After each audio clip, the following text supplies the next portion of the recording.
Para que la verdad hable dentro, para que la luz traspase la inteligencia, para que la sabiduría empape el corazón. Silencio, meditación, penitencia. Señoras, señores, esta es la oración que marca por completo el Martes Santo en este punto en el que nos encontramos. Estamos en la plaza de San Isidro, pero enseguida nos desplazaremos hasta el patio de escuelas, epicentro del barrio antiguo, del barrio universitario de Salamanca, epicentro del mundo histórico y artístico, pero también del mundo del pensamiento, que no puede permanecer al margen de esta Semana Santa y tampoco de las celebraciones procesionales. Por eso hoy, Martes Santo, sale a la calle la Hermandad Universitaria, componiendo la que para muchos es una de las grandes procesiones salmantinas, uno de los momentos cumbres que nos deja esta semana de pasión. Para un recorrido apasionante por la salida de esta hermandad desde el interior de la Iglesia del Espíritu Santo, de la clerecía de Salamanca, nos van a acompañar dos profundos conocedores de todo lo que envuelve este mundo universitario, patrimonial, artístico y Semana Santero. Saludamos en primer lugar, le agradecemos mucho su compañía, Luis Felipe Delgado, periodista, divulgador, conocedor de la Semana Santa de la ciudad y de toda Castilla y León, y entre otras cosas pregonero de la Semana Santa de Salamanca 2014. Luis Felipe, buenas noches. Buenas noches. Y también está con nosotros, como viene siendo habitual en estos últimos días, una de las personas que conoce profundamente todo el mundo de la imaginería castellana, todo el mundo de la imaginería de esas tallas valiosas que se ponen en la calle, como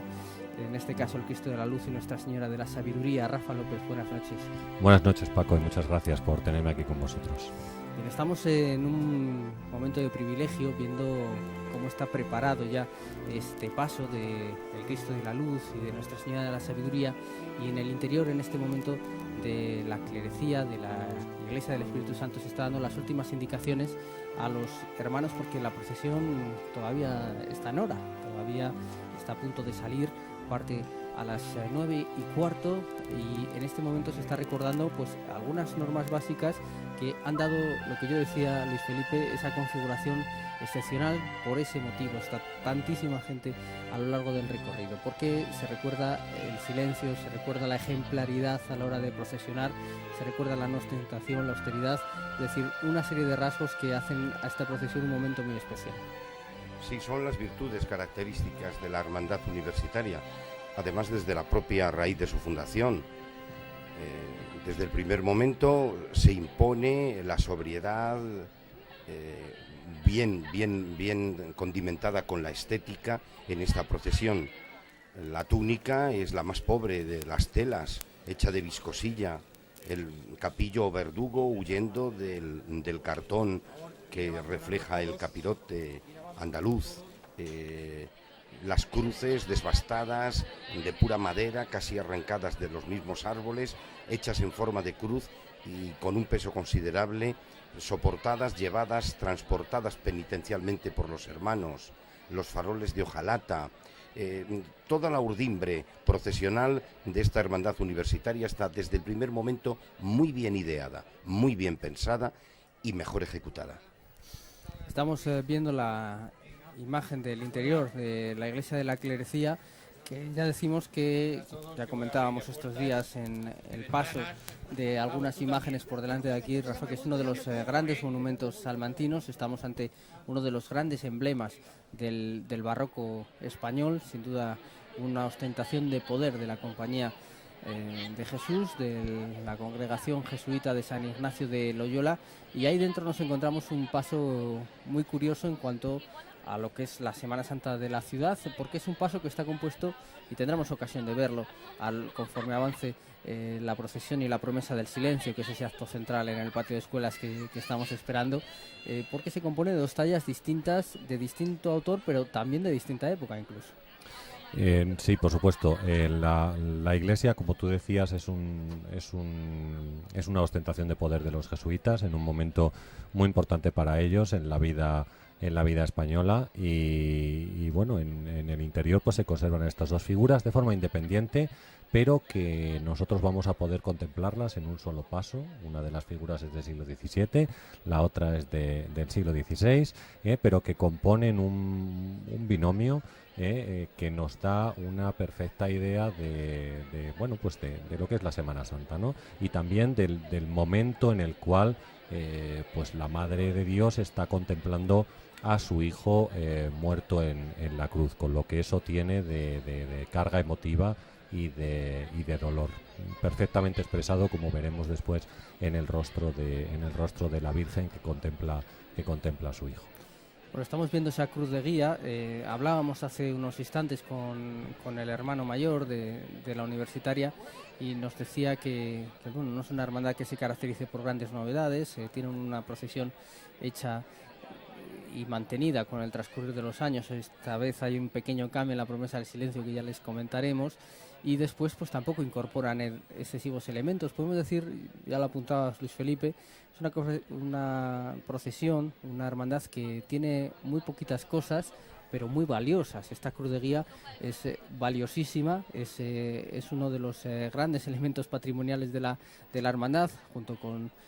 el paso, por supuesto, y así se ha mantenido, que decir, no ha ido incorporando otros elementos que rebajaran esa calidad o esa altura que se fue concibiendo desde el inicio. Incluso el estandarte, que fue retocado o reformado en los años 60, pero que parte también de la propia raíz de la fundación de la cofradía en 1948.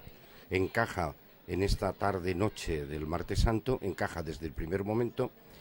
La fundación, ya saben que viene desde las congregaciones marianas que miran hacia el ámbito universitario para extender la devoción a la Virgen,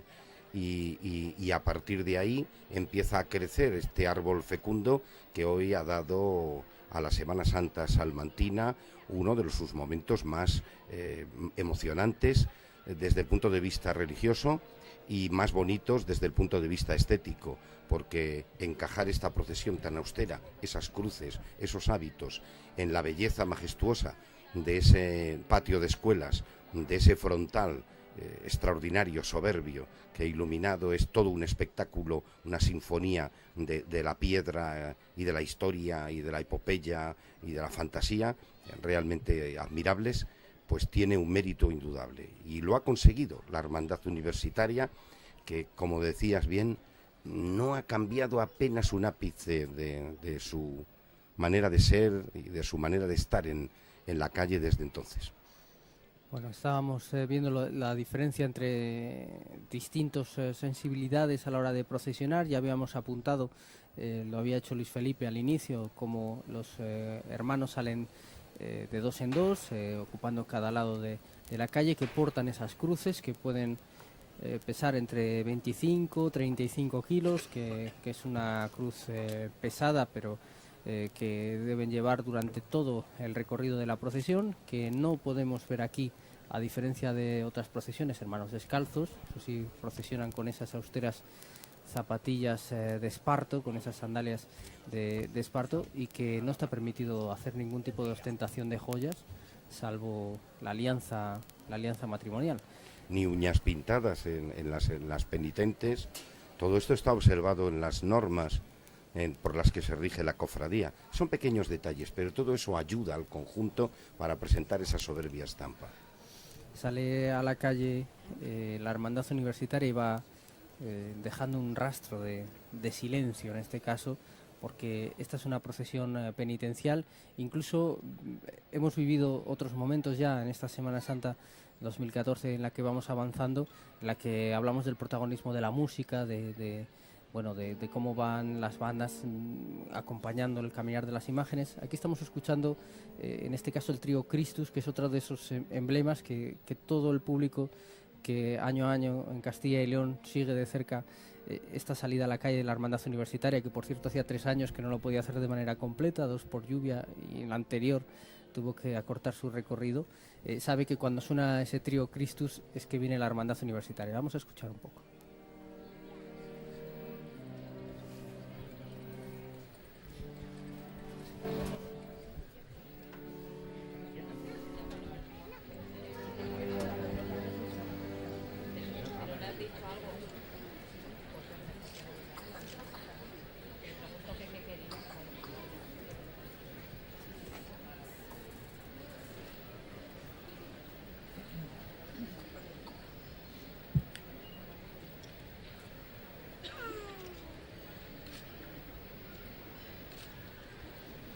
Hay otro elemento que distingue a esta hermandad universitaria, es ese emblema que podemos ver en esta imagen de la salida desde la iglesia de la clerecía. El emblema de la hermandad que llevan cada uno de los miembros en el pecho tiene distinto color, Rafa. Es un color que tiene mucho que ver con la vinculación de esta hermandad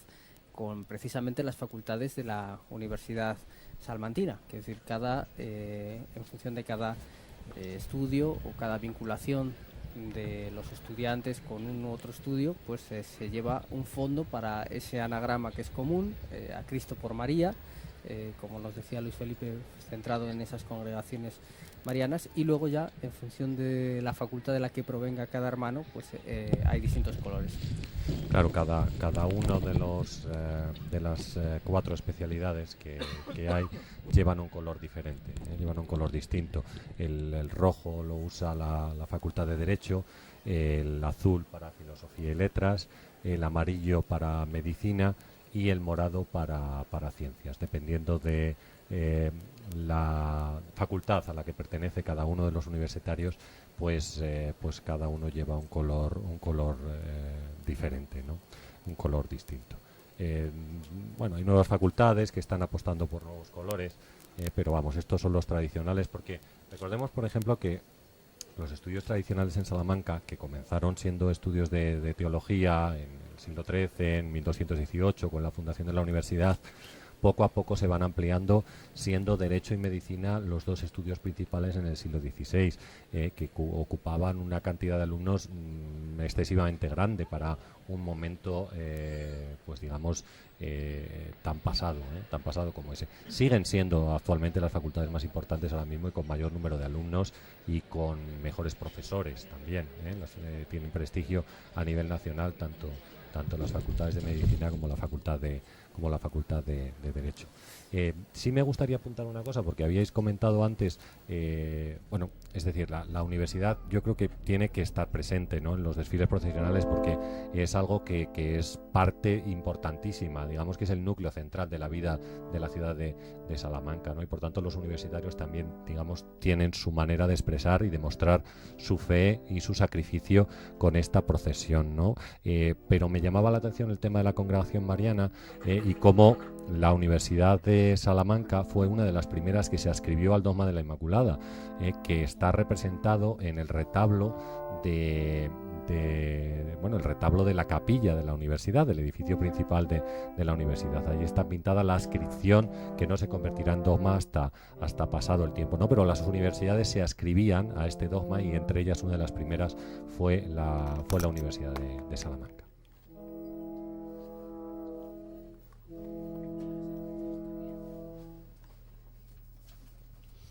Sí, hay que comentar, eso sí, que bueno, con la evolución de los años, la hermandad universitaria en un momento dado, a finales de los años 70, decide abrirse a toda la sociedad salmantina, y ya no se permite solo el acceso a los estudiantes universitarios, profesores, personal de administración y servicios, sino a cualquier salmantino, en el mismo momento en el que se permite también el acceso, y por cierto es curioso, la segunda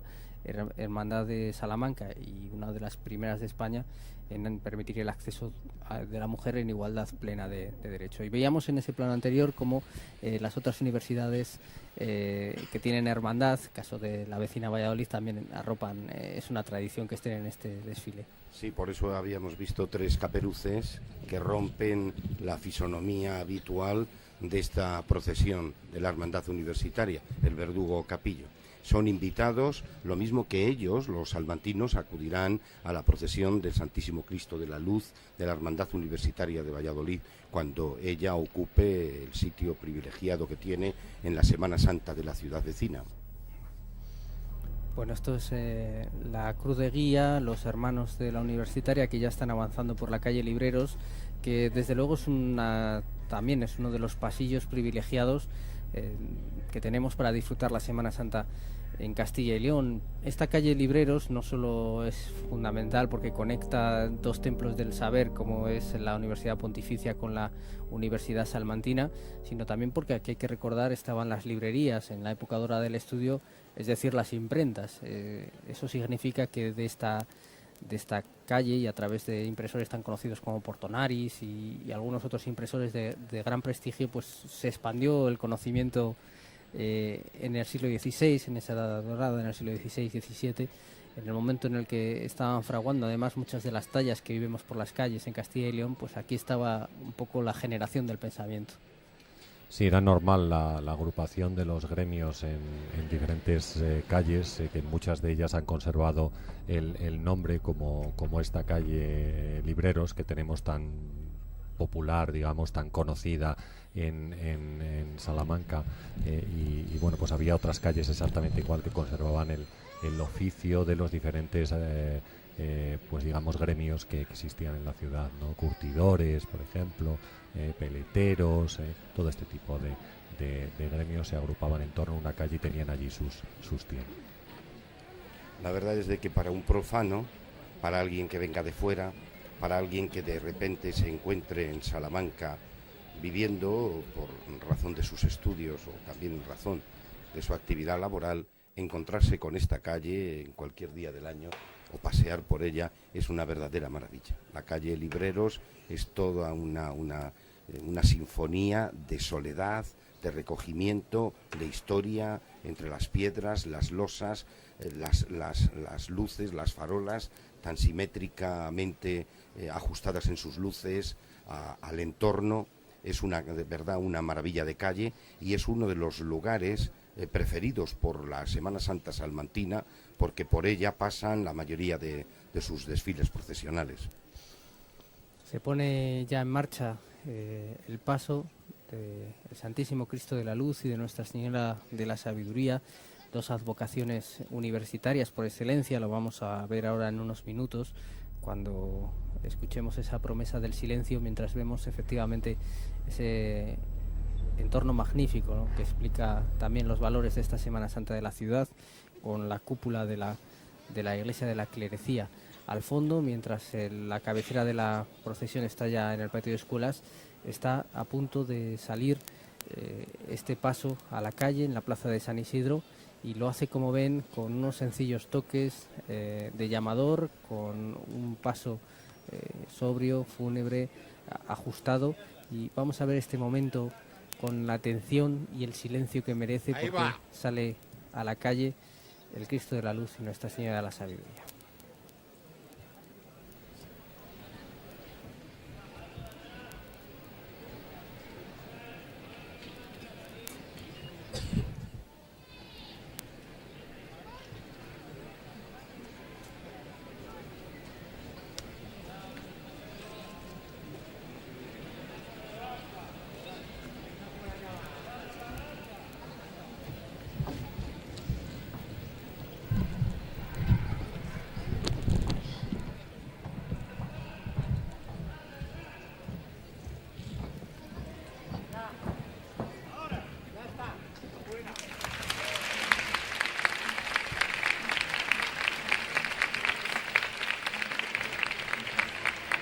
Los aplausos reciben al paso, igual que los acordes, en este caso, de la banda de Piedrahíta, y está sonando el Gaudeamus Igitur, el himno universitario por excelencia.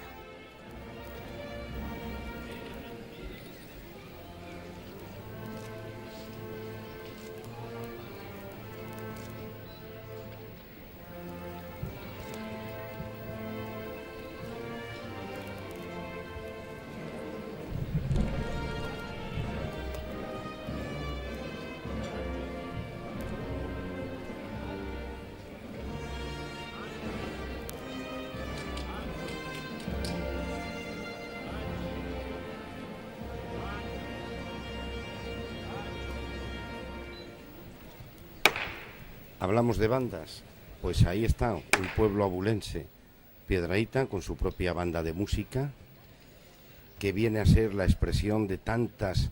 agrupaciones musicales, bandas de música, como adornan desde el punto de vista estético la penitencia de los hermanos de paso, de los cargadores, en estas Semanas Santas de Castilla y León. Bandas de música que interpretan sentidas marchas procesionales, fúnebres, en algunos casos compuestas, en otros pagos, pero que aquí han ido encajando en el alma y en el sentir del pueblo salmantino y que gustan de escucharse en días como esto y ante imágenes y de la devoción y de la categoría artística de estas que ahora contemplamos de refilón con el fondo atrás de una de las torres de la Iglesia del Espíritu Santo, de la clerecía. Y a mí me gustaría destacar la austeridad, ¿no?, de la salida del paso procesional y de los hermanos que componen esta procesión y que, digamos, contagian a la gente a su paso con ese silencio, porque van a llegar las imágenes, y es el momento en el cual la gente tiene que contemplar esta escena y reflexionar sobre ella, ¿no?, que es un poco la profundidad con la cual se debe vivir la Semana Santa. Aparte de que la calidad artística de las imágenes es excepcional en este caso, pero bueno, la profundidad religiosa, histórica del hecho es lo que debe llevarnos a esta reflexión, ¿no? Gracias a ese silencio, gracias a esa austeridad con la que acaba de iniciar su marcha procesional el paso. Sí, desde luego, si la intensidad de un momento o la expectación de un momento se mide en flashes de las cámaras, es evidente que pocos logran competir con este. La salida, que es uno de los momentos mágicos, por lo que podemos ver, la Plaza de San Isidro, esta estampa imponente de la clerecía, también la Casa de las Conchas al fondo, y luego todo lo que va a ser la perspectiva desde la calle Libreros, que vamos a tener ocasión de disfrutar, esa suerte de ver en esta retransmisión. Pero ya estamos diciendo que justo la Hermandad Universitaria busca hacerse hueco de otra manera, podríamos decir, ¿no? Una manera de sentir, que es verdad, como nos apuntabas, que su andadura comienza en el año 1948, pero buscando muy atrás en sentimientos arraigados, en tradiciones, en una espiritualidad muy propia de esta tierra. Y encaja perfectamente. Y ahí está la Hermandad Universitaria con sus imágenes titulares desandando los primeros metros de procesión de su penitente andar esta tarde-noche de Martes Santo aquí en Salamanca, después de haber salido de la clerecía para pasar por algunas de las calles históricamente con más sabor, con más leyenda y más pureza de esta ciudad patrimonio de la humanidad. Y es que recordemos que es decir, la Semana Santa, yo pienso que hay que medirla desde dos puntos de vista, es decir, desde un punto de vista, si queremos, artístico, por la calidad de las tallas que aparecen en ella. Indudablemente en Salamanca tenemos tallas de grandísima categoría, de escultores reconocidos a nivel nacional, pero también el marco en el cual se inscriben estas procesiones. Y el marco que tenemos en la ciudad, pues podemos decir que es inmejorable, ¿no? La cantidad de monumentos a cada paso que van a encontrar la gente que sigue cada una de estas procesiones, pues digamos que le ofrece un punto de vista llamativo, emotivo, con todos los edificios que rodean el recorrido de esta y de otras procesiones que tienen lugar en la ciudad. La banda está interpretando Cristo de la Agonía, de uno de los grandes compositores de la música procesional de los últimos 30 años, Abel Moreno, al que conoce mucho más por su tema de la madrugada, que incluso ha estado en alguna película como A la Triste, pero Abel Moreno tiene otras partituras de una categoría. Vamos a deleitarnos ahora escuchando este Cristo de la Agonía, esta partitura, que además parece que encaja como anillo en el dedo de estas dos imágenes. Escuchen.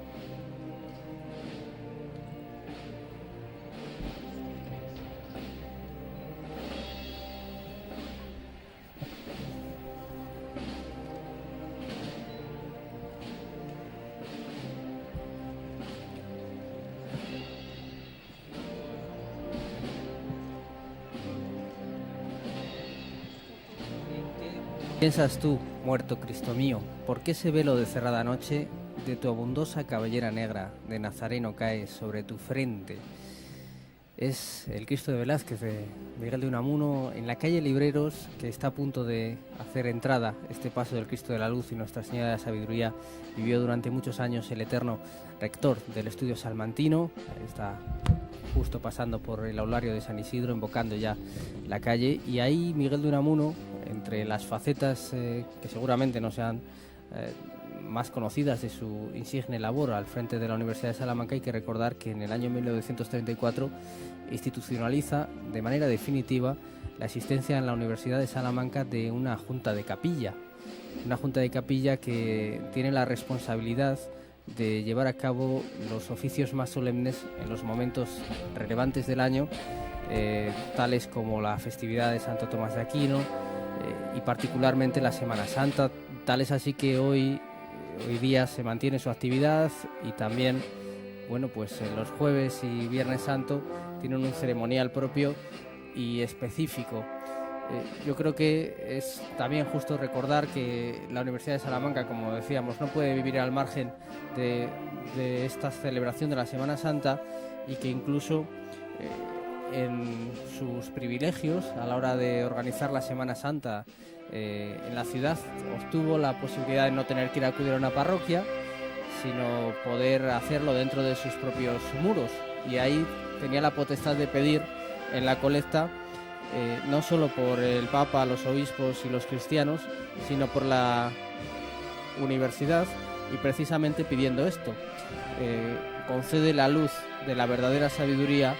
a sus profesores y alumnos.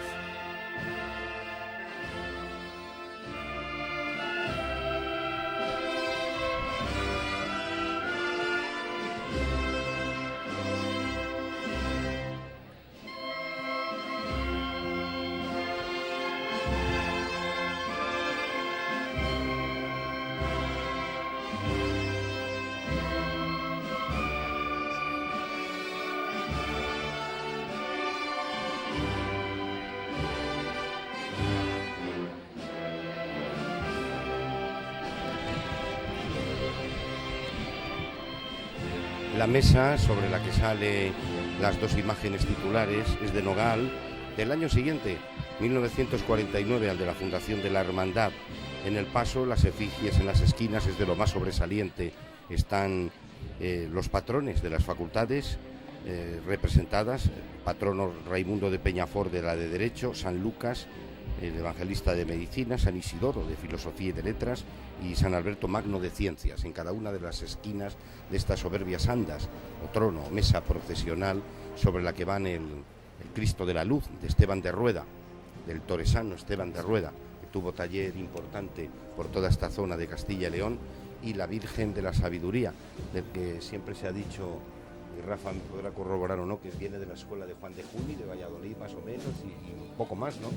No se ha logrado todavía. Así es, no se sabe la autoría de la Virgen de quién es, pero tiene influencia de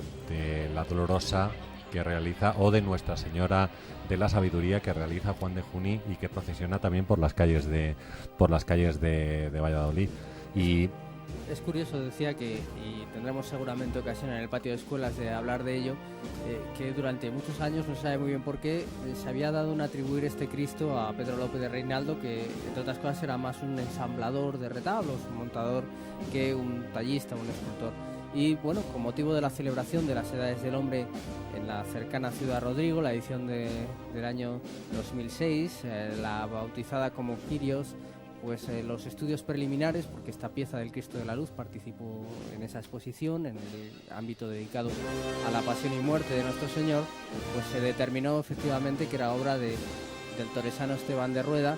y que además se podía datar en torno al año 1620, que justo sería el momento en el que abandona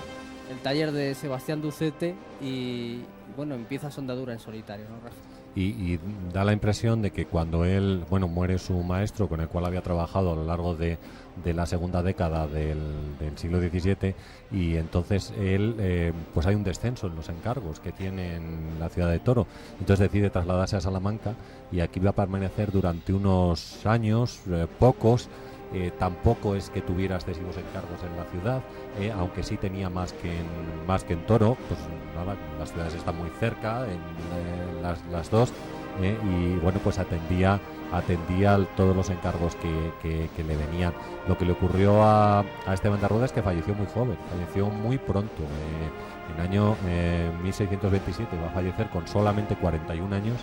y digamos que se truncó la carrera de un excepcional artista que teníamos en Castilla y León y que podía competir a la par en igualdad de condiciones, como podemos apreciar perfectamente en la imagen del Cristo, con Gregorio Fernández. Es decir, si Esteban de Rueda hubiera vivido más tiempo, yo creo que en Castilla y León tendríamos una gran competición por ver cuál de las dos ciudades se hacía con el cetro escultórico y con el cetro iconográfico que va a marcar el resto de las figuras del siglo XVII y XVIII. Bueno, Esteban de Rueda falleció, pero si no, la escuela de Toro posiblemente se habría hecho con este trono, y Esteban de Rueda habría marcado la iconografía que después se va a repetir en desfiles procesionales, en esculturas, en retablos, a lo largo de la segunda mitad del siglo XVII y después en el siglo XVIII y más adelante, porque podemos observar ahora mismo que se siguen realizando esculturas y pasos de Semana Santa siguiendo la iconografía clásica del barroco. Es curioso, comentábamos al inicio de la narración que son dos imágenes de distinta mano, ya lo venimos diciendo, de distinta época y de distinto fin. El crucificado pertenece al patrimonio de la clerecía, no se sabe exactamente cuál es el motivo de su encargo, pero una obra de devoción de la clerecía, mientras que sabemos que la Virgen es una imagen de altar. Tanto es así que cuando se incorpora a la procesión hay que decorar, estofar la parte de atrás porque no estaba policromada, es decir, ese manto estaba en madera viva porque no se veía al público. Sin embargo, al montar el paso, el hecho de que la Virgen Dolorosa tenga esa mirada perdida al cielo da esta feliz coincidencia, no sé si utilizar esta palabra, que esa mirada llena de dolor y de intensidad de la Madre busca el rostro del Cristo muerto, al que Unamuno le preguntaba: ¿en qué piensas, Cristo mío? ¿no? Ya la procesión, en una buena parte, antes de que llegue el trono de los titulares, ya están situados los hermanos con las cruces alzadas, preparados para la ofrenda del silencio, que comenzará en unos minutos, mientras la banda de música de Piedrahíta apura los últimos compases de esta marcha, Cristo de la Agonía, y ambas imágenes están acercándose ya a ese momento, a uno de los momentos culminantes de la Semana Santa salmantina, cual es la ofrenda de silencio en el patio de escuelas, en el marco sensacional que la historia de la universidad nos ha dejado, y la historia de Salamanca, de la que está orgullosa no solo la universidad, sino toda la ciudad y todos los salmantinos de todas las épocas, y que va a presidir como notario, lo decía yo no hace muchos días, como notario de bronce, Fray Luis de León. Va a tomar nota, va a decir y a presidir de alguna manera ese momento en el que, en representación de la universidad, doctor o doctora intervengan para hacer la promesa del silencio.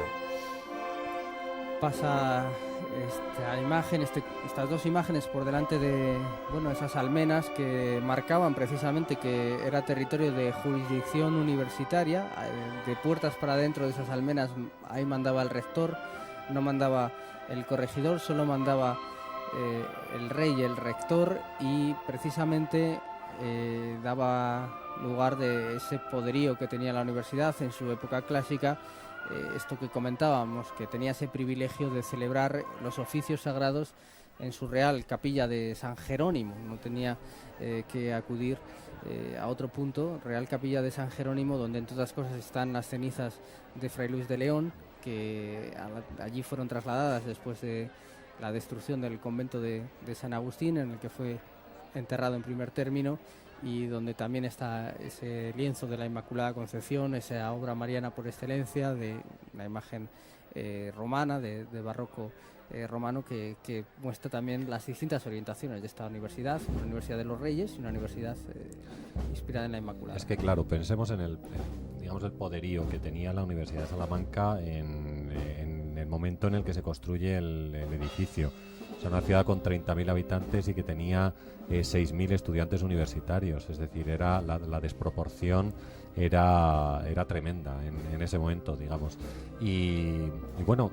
yo creo que los Reyes Católicos tienen una grandísima influencia en la construcción de este edificio y en que Salamanca, después junto con otras ciudades como Valladolid o como Alcalá de Henares,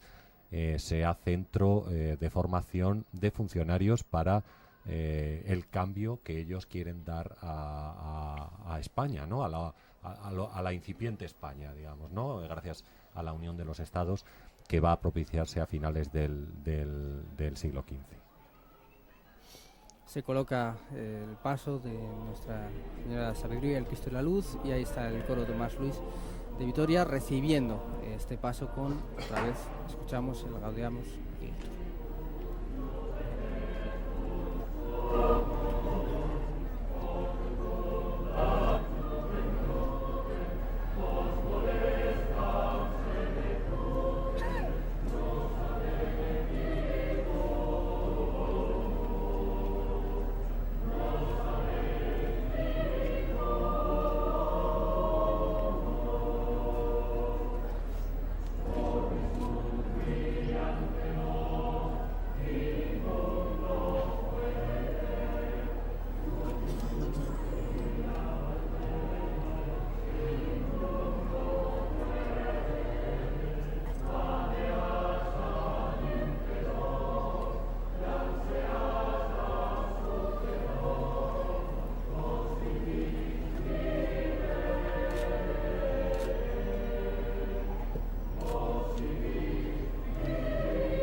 Posible que cualquier persona que haya tenido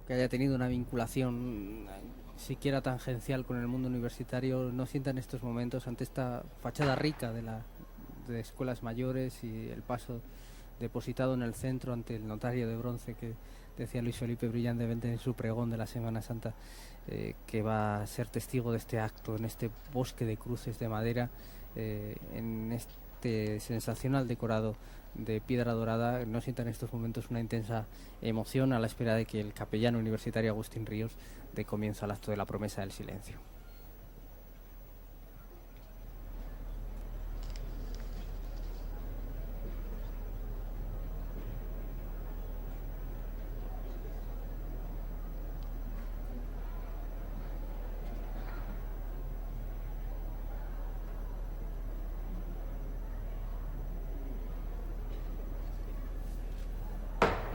Y ahí está precisamente la persona responsable de realizar la lectura de la promesa del silencio, de la reflexión y oración ante la imagen del Cristo de la Luz y Nuestra Señora de la Sabiduría, que en este caso es un honor que ha recaído en la profesora de la Facultad de Matemáticas, María Teresa Cabero, que iba a ser la lectora del año pasado, pero como tuvo que ser suspendida esta procesión, al igual que la anterior, pues se ha tenido la deferencia de que vuelva a pronunciar ella esta oración. Universitarios de Salamanca, y aunque no somos muchos, desearíamos representar a todos, a los que te conocen y tratan, a los que nunca te conocieron y a los que te han olvidado. Las cruces que portamos quieren representar nuestro deseo de acompañarte y seguirte, pues tu pasión y muerte fueron la consecuencia inevitable de una vida dedicada a la defensa de la justicia y al amor a los hombres. Queremos seguirte preparándonos en esta vieja escuela para luego prestar un servicio beneficioso para los demás, enseñándoles la lengua y la historia para facilitar el diálogo y la comunicación, aportándoles conocimientos y avances técnicos para mejorar las condiciones de vida, defendiendo sus derechos, su libertad y su trabajo, cuidando de su salud y bienestar y de las relaciones sociales, mostrándoles la belleza de la creación, de la naturaleza y del arte, estimulándoles para hacer el bien a los demás. Queremos que los que ahora estamos escenificando, cargar cada uno con su cruz, no quede solo en un gesto romántico y sentimental. Queremos, aunque nos cueste, unirnos a tu labor de redención. Queremos unirnos a tu tarea, a tu esfuerzo, a tu cruz. Y te pedimos ayuda, porque sin ti poco conseguiremos. Ya se acerca la noche santa de la Pascua. Haz que, con nuestro esfuerzo, sea también nuestra resurrección. Amén. La oración de la profesora Cabero, y en estos momentos se va a producir, decíamos que es una procesión con pocas novedades, pero ahí vemos cómo se produce una de ellas, que es un momento especialmente emotivo y que queda para la historia ante estas imágenes.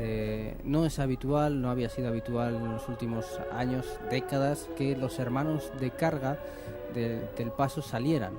del paso de debajo de las andas para participar junto con el resto de hermanos que están con sus cruces perfectamente alineadas en esta promesa del silencio, una promesa en la que, como saben, en nombre de la luz, de la sabiduría verdadera, pues van a jurar solemnemente no decir una sola palabra hasta que finalice este recorrido procesional.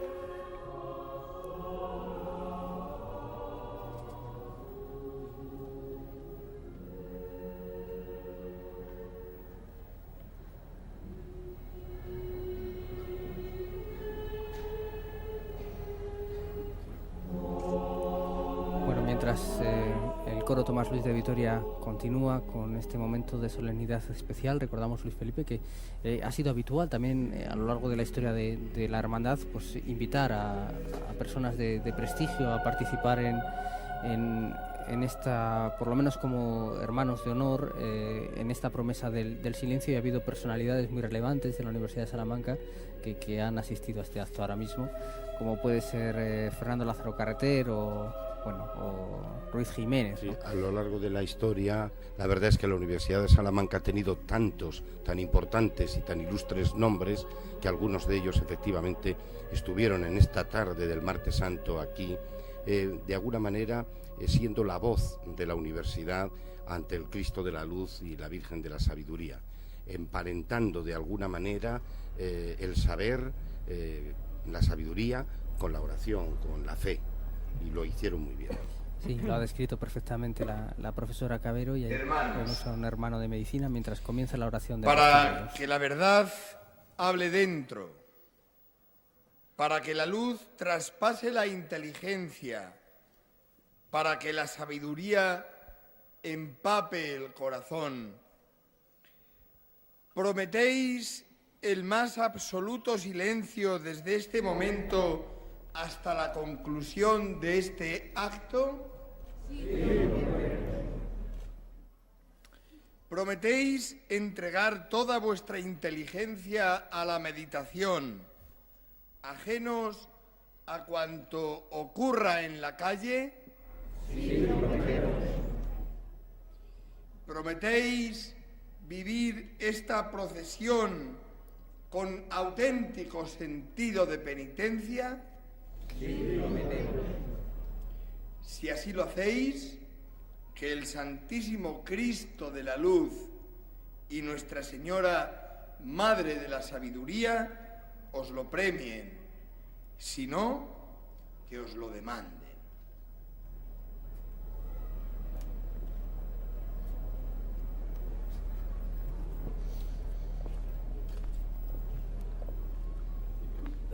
Es casi imposible encontrar un momento de mayor solemnidad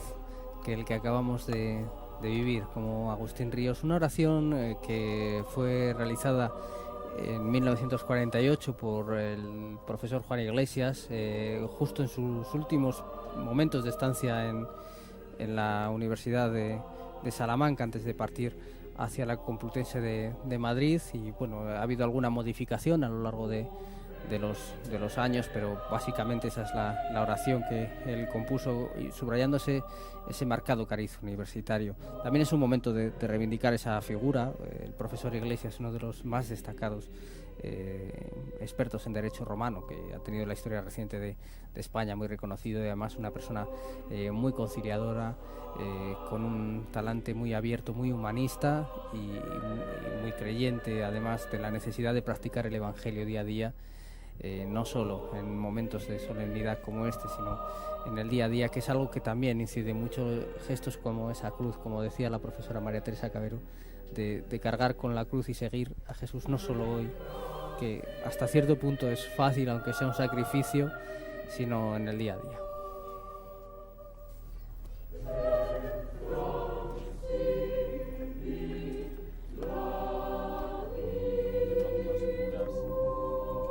Yo creo que tienen, a veces no nos fijamos en ello, pero tienen una perfecta iluminación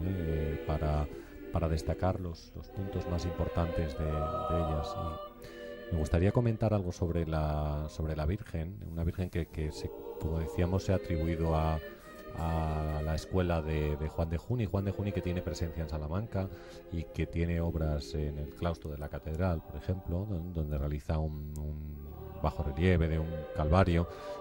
y el modelo de Virgen que, digamos, fija Juan de Juni, después va a evolucionar en el barroco y bueno, va a permanecer en una manera de Virgen dolorosa, a la cual el propio artista ya añadió 7 pequeños cuchillos que después se van a transformar en sables de plata, y así es como procesiona por otras calles ya de escultores del barroco, y como podemos contemplar en Salamanca, por ejemplo, con la Vía Matrix, ¿no? en el día del Viernes de Dolores, y después durante la procesión general del Santo Entierro. El modelo en el cual se fijan estos escultores es el modelo de Virgen Dolorosa que realiza Juan de Juni en la época del Renacimiento en la ciudad de Valladolid. Sin ir más lejos, hay alguna imagen que ha recogido precisamente la revista Christus, la revista oficial de la Semana Santa Salmantina, que realiza una grandiosa labor de difusión del patrimonio, de la historia, de las costumbres de nuestra celebración, con la coordinación de nuestra compañera Eva Cañas. Se ha mostrado en alguna ocasión alguna imagen de esta misma talla, precisamente procesionando con 7 sables que se añadieron, parece ser que de manera muy posterior, y que luego, por mor al respeto de la configuración original de la talla, pues se vinieron a retirar, pero que en todo caso subrayan ese carácter que nos apuntaba Rafa. Y es curioso también en este momento, en este patio de escuelas lleno de silencio, cómo hablan siempre las grandes obras de arte, ¿no? Llama la atención para muchas personas que una obra realizada en ese momento histórico, estoy hablando ahora de la fachada de la Universidad de Salamanca, no incluyera más símbolos religiosos, sino que todos sus símbolos son de una moral, digamos, de carácter profano. Pero si se profundiza un poco, realmente las dos obras están un poco hablando de lo mismo, Rafa. Sí, así es decir, la fachada de la universidad, a pesar de no tener claramente signos religiosos, encierra una lectura moral muy importante para los universitarios de ese momento en la ciudad. Es decir, tendríamos por un lado una parte histórica, una parte que alude a los reyes católicos, al rey en ese momento, en el momento en que se construye la fachada, en torno al año 1520, 1530, no sabemos exactamente porque los papeles están perdidos. Y después la lectura moral de la fachada se hace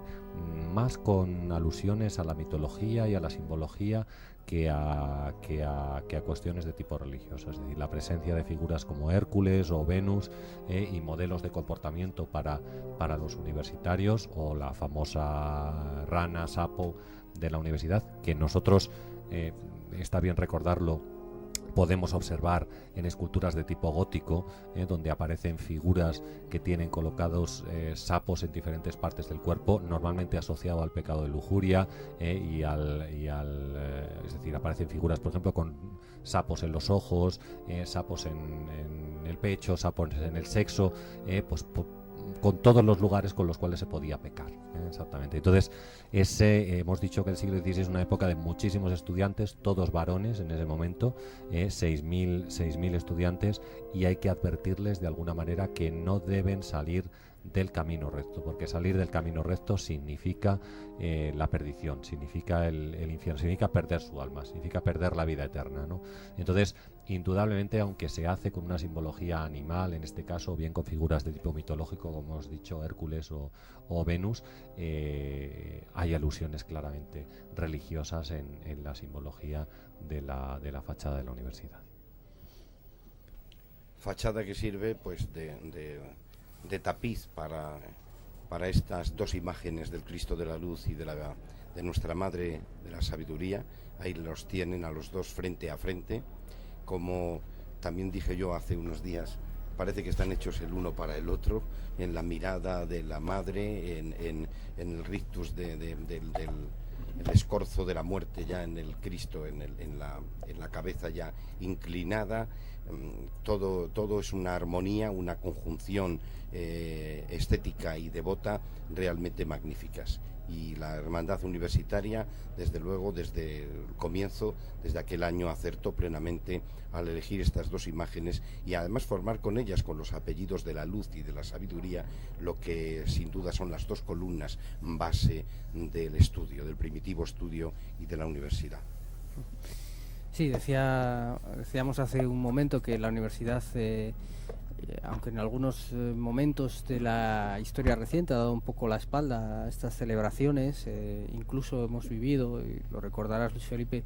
esta escena, yo creo que triste, de la celebración de esta promesa del silencio con la puerta de la universidad cerrada, porque no se facilitaba esta imagen, o el hecho de que la Junta de Capilla, como hoy hemos visto, con toda solemnidad reciba a los pies del Templo de la Sabiduría la presencia del Cristo de la Luz como sabiduría suprema y la Madre bajo esa advocación. Pues lo cierto es que se mantienen algunas tradiciones importantes vinculadas a estos días de pasión, y quizá volviendo a ver lo que está un poco detrás de ese telón de piedra, de ese tapiz maravilloso, recordando lo que aludía Rafa de ese cuadro realizado en Roma en el siglo XVIII por Francisco Caccianiga. Hay que recordar un poco también la escenografía barroca que anticipa un poco las procesiones, que anticipa un tanto estas procesiones, y es que ese cuadro solo baja en estos momentos en el año para dejar ver la custodia. Es una teatralidad barroca, es una de las curiosidades que tiene ese retablo fastuoso de mármol realizado por Gavilán Tomé, y cómo el cuadro de los doctores de la Universidad de Salamanca jurando, comprometiéndose en la defensa del dogma de la Inmaculada Concepción, baja estos días para dejar al descubierto lo que en su día fue una fastuosa custodia desaparecida en la Guerra de Independencia, para guardar el cuerpo de Cristo. Pues así es decir, la espectacularidad barroca tiene toda la teatralidad posible, tiene todo lo que a ojos del espectador sirva para el engaño, y en este caso la pintura de los doctores jurando, escribiéndose al dogma de la Inmaculada, tiene esa parte de engaño que también podemos apreciar en otros retablos de la ciudad de Salamanca, ¿no? Como por ejemplo el retablo de San Esteban o el retablo de las Úrsulas, con los cuales o bien a través de espejos o bien a través del movimiento se podía jugar con la visión que en ese momento o la espectacularidad del que en ese momento disfrutaban los fieles que podían asistir a la iglesia.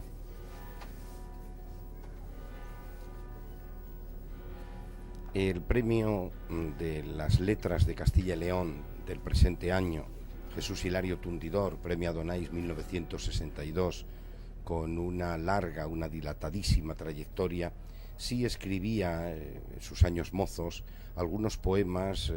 realmente fecundos desde el punto de vista religioso. No en vano Jesús Hilario es zamorano, y en su Semana Santa quedó marcada algunos de sus poemas, aunque todos de una forma indefinida se dirigieran a la madera de la cruz, en la hora nona, a una Virgen de la Pasión, no tuvieran una incidencia expresa en imágenes, pero sí en momentos de la Pasión.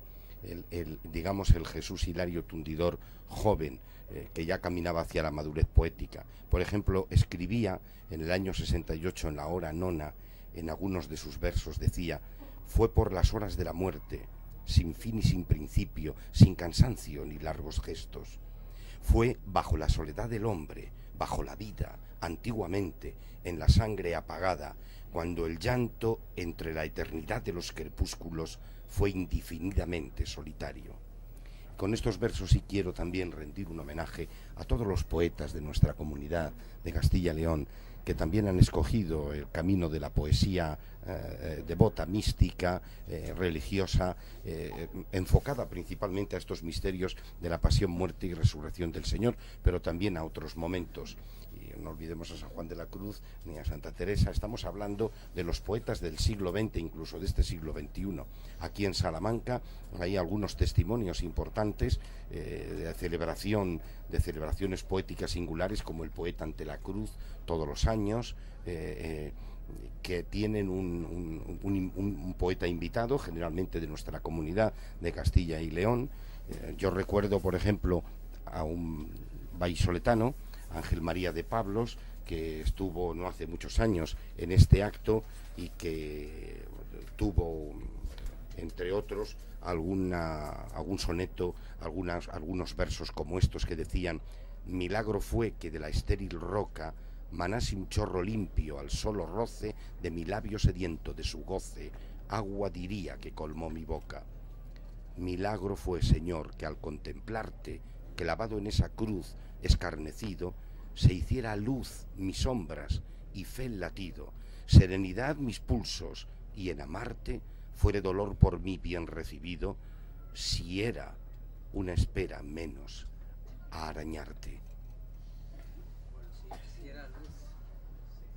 mis sombras. Parece realmente, como decías, un soneto hecho para la ocasión, para una celebración en un punto universitario en el que, bueno, estudió San Juan de la Cruz, del que también Santa Teresa de Jesús es doctora honorífica, en el que late también la intensa espiritualidad, en la que, por cierto, Fray Luis de León fue el primer editor de las obras de la Madre Teresa de Jesús, de la Santa Abulense por excelencia. Y estamos viendo este panorama magnífico del viejo Hospital del Estudio, de la fachada rica de escuelas mayores, del paso delante del Cristo de la Luz y de Nuestra Señora de la Sabiduría. Es un momento también oportuno para contemplar algunos detalles, Rafa, de lo que es la configuración del crucificado. Es verdad que Esteban de Rueda tiene pues una producción variada, lógicamente muy centrada en las obras religiosas. En Salamanca parece ser que dejó un mayúsculo retablo de San Martín, que lamentablemente se perdió en un incendio en el siglo XIX. También tuvo mala suerte en el retablo mayor de San Miguel de Peñaranda. Sí que podemos apreciar la famosa ascensión de la capilla mayor de la catedral, rodeada de esos exquisitos ángeles, y en este caso tenemos, sin embargo, lo que fue su mayor aportación, según consideráis los expertos, ¿no?, que son los crucificados, en los que él crea un modelo, y lo podemos ver perfectamente en el Cristo de la Luz,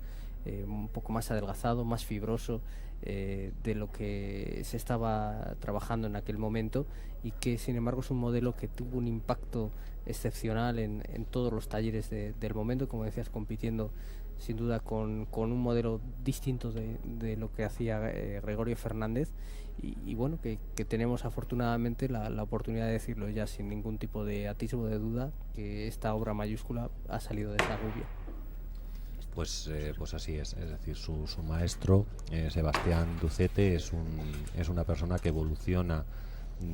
Bueno, él trabajó con Juan de Juni, concretamente en Valladolid, y entonces desde esas formas más idealizadas es capaz de superarlas y acercarse mucho más al naturalismo. Y el naturalismo concebido en la ciudad de Toro frente al maestro gallego que después va a llegar a Valladolid es un naturalismo mucho más vibrante, es un naturalismo mucho más brutal en algunos casos, podíamos decir, más elegante incluso en la concepción o en la forma de representar el cuerpo de Jesucristo. Pero lo apreciamos perfectamente en la posición de los brazos, la herida del costado, la elegancia que tiene el paño de pureza del Cristo, como parece que el Cristo está sudando, el paño de pureza está pegado al cuerpo, con unos pliegues no excesivamente cortantes, sino, pues como decimos, de una manera muy elegante, la disposición anatómica perfecta, porque ellos, tanto Sebastián Ducete como Esteban de Rueda, habían sido maestros formados en el estilo manierista, pero bueno, todavía mantenían pues toda esa pulsión de muscular que tenían las figuras y la influencia sobre todo de los artistas italianos. Vamos a destacar a Miguel Ángel, ¿no?, como el modelo en el cual se fijan todos estos escultores. Pero como digo, a mí me parece muy importante, ¿no?, esa aportación, como a finales del siglo XVI, muy finales del siglo XVI, son capaces de dar un paso adelante y de evolucionar, ¿no? Una pena realmente que esta escuela no pudiera continuar, porque estos dos maestros, tanto Sebastián Ducete como Esteban de Rueda, marcaron pues una pauta, un estilo que va a quedar ensombrecido, vamos a decir, por la vigorosa presencia de Gregorio Fernández, que tenía un amplísimo taller y que gracias a ese amplísimo taller era capaz de competir con otros artistas para hacerse con muchas obras en la comunidad de Castilla y León. Y esa abundosa cabellera negra tallada, ahí la estamos viendo, del Cristo de la Luz, tallada magníficamente por Esteban de Rueda, parece también